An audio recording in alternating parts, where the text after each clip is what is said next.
Clarke with her speech, To Malala, Angelita Clarke.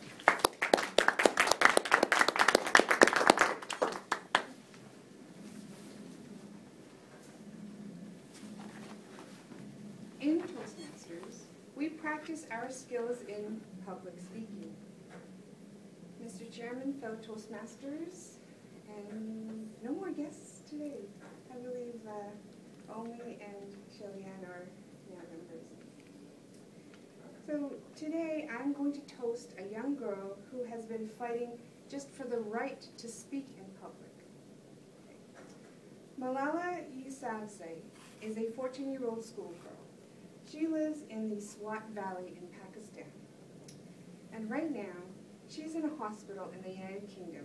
She's unconscious because she's fighting to recover from a shotgun or a bullet to the head. She was shot earlier this week by members of a Taliban assassination squad. And by some miracle, she's still alive. Now, Malala, who's only 14, has been speaking out for the right to speak in public, as well as for the right for girls to get an education in Pakistan.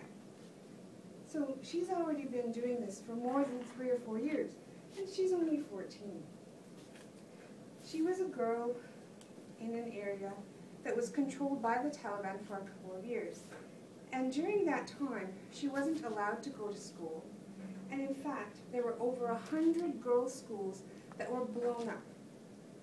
The schools weren't just closed, they were completely blown up and obliterated, just to make the point that girls cannot go to school.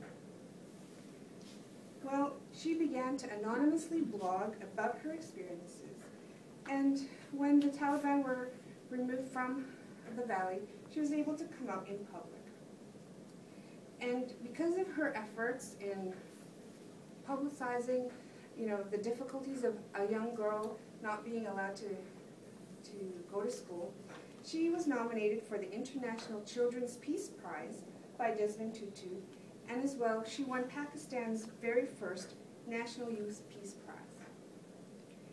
Now, I grew up in Canada, and I almost take my rights to free speech and education for granted. I don't really often think about that. But I am thankful for people like Malala who remind me that these are not really rights, they're more like privileges. And I feel very privileged to live in Canada where we are allowed to speak in public when we want, and that we can get education. So her story of continuing to speak out as a young girl in a very difficult situation is an inspiring one for me and for many people in the world. And in fact, one of the leaders of the Taliban group that was responsible for this assassination attempt was quoted as saying, he didn't think that there would be such a global reaction to her assassination attempt because she's just a girl. Well, if I could reply back to him and ask him a question, if she was just a girl, then why would you have to send an assassination hit squad to kill her just because she was trying to get on a school bus? So obviously her words and actions are a threat to the Taliban. And these are the words and actions of a 14-year-old girl.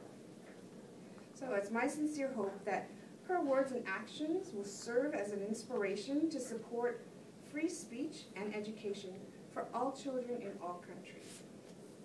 Echoing the words of Martin Luther King, she has said, I have a dream. I have a new dream. I must be a politician to save this country. There are so many crises in our country. I want to remove these crises. I hope that you will join me in honoring Malala and wishing for a full recovery from her current crisis. So everybody please stand up.